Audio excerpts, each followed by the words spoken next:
అమర్నాథ్ యాత్రలో భాగంగా నేను నా వైఫ్ కూడాను ఆది శంకరాచార్యుల యొక్క దేవాలయాన్ని సందర్శించాం.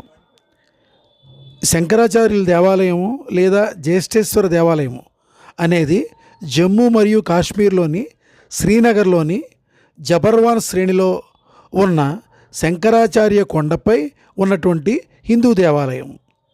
ఇది హిందూ దేవుడైనటువంటి శివునికి అంకితం చేయబడింది. ఈ ఆలయం లోయ అంతస్తు నుంచి 1000 అడుగుల ఎత్తులో ఉంటుంది. దీన్ని ఎక్కడానికి సుమారు 240 మెట్లు ఉన్నాయి. ఇది శ్రీనగర్ నగరానికి అభిముఖంగా ఉంటుంది. దీనిని మౌర్యవంశపు రాజు అయినటువంటి జలూకా మహారాజు నిర్మించాడు. ఇక్కడ శంకరాచార్యుల వారు ప్రతిష్ఠించినటువంటి శివలింగము ఉంటుంది.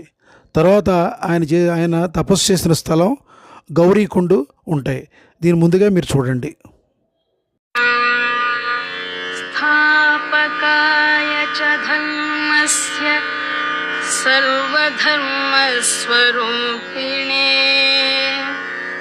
అవతార వరిష్ఠాయ రామకృష్ణాయ తే